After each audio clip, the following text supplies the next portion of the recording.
Hi, my name is Richard Jacobus with another video from the Learning Channel. This video explains quadratic functions for grade 10. Functions of the form y is equal to x squared. Now we are going to use the equation for the function of x, which is equal to ax squared plus q. And you'll see I have color-coded a and q for specific reasons, because in this tutorial we will look at the effect of A and the effect of Q on the graph. On the first one, we're going to look at the effect of A. So A influences the shape of the graph.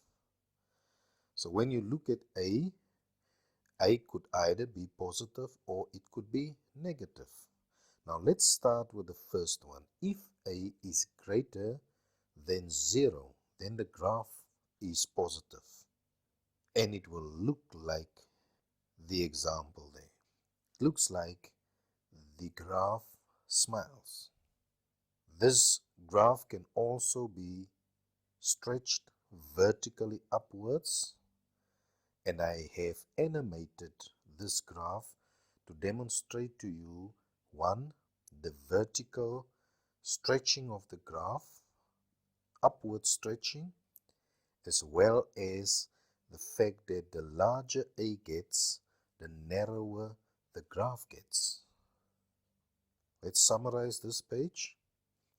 If A is greater than 0, the graph is positive and it looks like it smiles.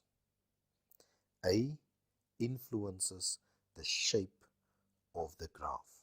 Now let's look at when A is smaller than 0.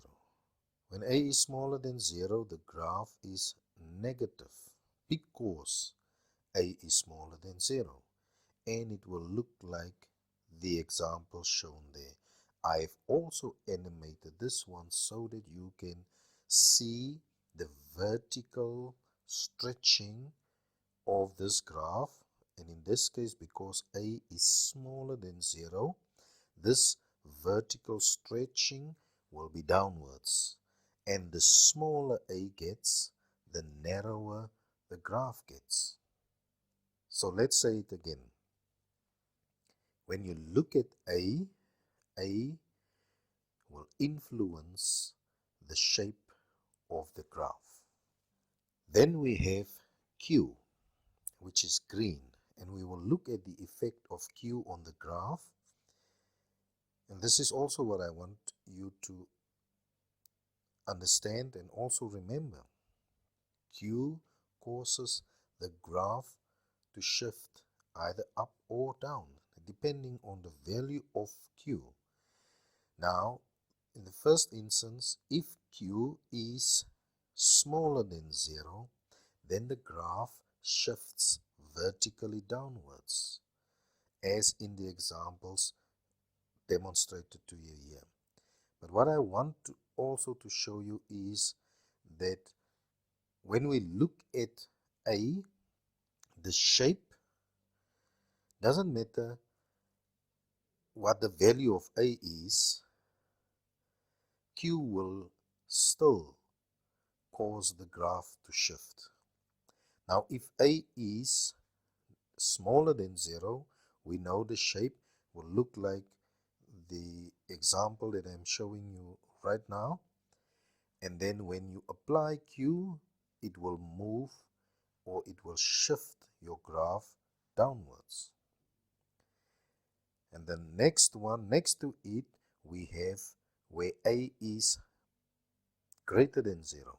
The shape will look like the shape there, as if the graph smiles. And the effect of Q on that graph, because Q is smaller than 0, this graph will also shift downwards vertically. Again, Q causes the graph to shift either up or down.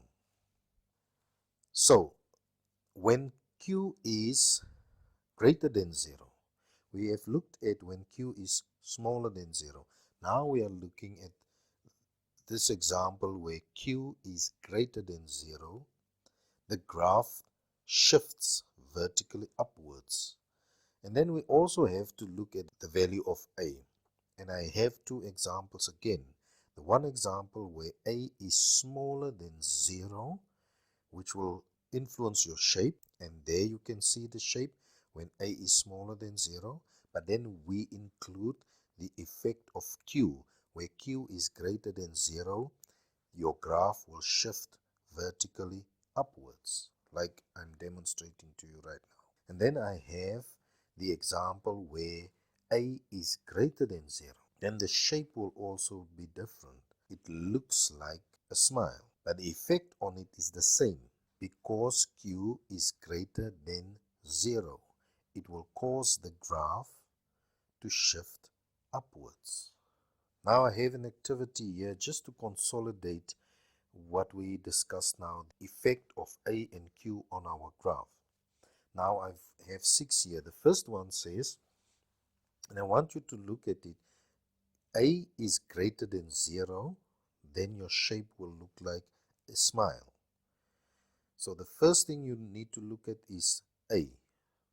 So if A is greater than 0, this is what the shape of your graph will look like. And then we bring in, or we apply the effect of Q. And in this case, Q is smaller than 0, which means your graph will shift downwards. Example number 2, we have still A greater than 0. And our graph, the shape of the graph will be the same because A is still greater than 0. But Q is equal to 0. And because Q is equal to 0, there's no shift. The graph will stay where it is. And in the third example, A is still greater than 0. But Q is also greater than 0 now, which means it will cause your graph to shift upwards. In example number 4, 5, and 6, you will see that A is smaller than 0. In example number 4, A is smaller than 0, and this is what our graph will look like, the shape there. But then we apply the effect of Q on the graph, where Q is also smaller than 0. It will cause this graph to shift downwards, vertically downwards. Activity number 5, we still have A smaller than 0, which means the shape will still be the same as in example number 4. But in this case, Q is equal to 0, which means there will be no shift in your graph. It will stay as is. And in the last one, we have A smaller than 0, which means the shape will still be the same. But in this case, we have Q, which is greater than 0, and it will cause the graph to shift upwards, vertically upwards. So it's important that you understand that you need to look at the value of A to determine the shape of the graph, and then you must also look at the value of Q if there is a value of Q, to then decide whether your graph will move either upwards or downwards. Okay, now I have an example here where we are going to use an equation to draw a graph. And the first graph that we are going to draw, we are only going to use our A, no Q value. Now we have this equation for the function of x, which is equal to x squared. Now we put a 1 there because A is 1, but we don't really show the 1 because we can see there's only one x. When it's 2 or 3 or 4 or negative, we will indicate it. But because we can only see one x there, we don't really have to put the 1 in front of the x. Okay, so I'm just showing you that right there. But when we look at the equation, the function of x, which is equal to x squared, and what we will do is we will assign values to x And in the example, I used -3, -2, -1, 0, 1, 2, and 3. So what we will do is we will substitute the values of x into the equation. And you will see there I've used -3 or -3, which I squared, and then I get the value of 9. And then in the first values we have our x value -3, and then our y value on our grid will be 9. And then the second value we have -2. If we square it we get 4. And then we have -1. If we square it we get 1. Substitute 0 as the value of x, and our answer will also be 0. And then when we have 1 and we square it, our answer will still be 1. Then we use the value of x where it is 2, and then what we will do is we square it, we get 4. And then the last one is we substitute x with its value that we assign there, which is 3, and we square it and we get 9. And you can see on the grid those points that I have indicated there. So the first one we have -3 and 9. You can see it on the grid there. And then we've got -2 and 4. The third significant point we have -1 and 1. And then we have 0. The next one we have 1 and 1.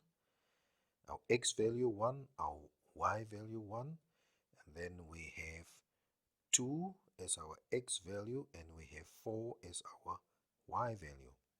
And the last one we have 3 as our x value and 9 as our y value. And once we have all those values or points on the grid, significant points, and then we connect those points by drawing the curve or curved graph. We draw the graph, and it will look like the graph that I've drawn there, the red graph. Okay, fine. So now let's continue, and we add a Q value. Remember what we said? Q causes the graph to shift either up or down depending on the value of Q. So in this case, we have given Q the value of -4, which gives you the equation of the function of x, which is equal to x squared minus 4, which means Q is -4, which means the graph shifts vertically downwards or down 4 units because Q is -4.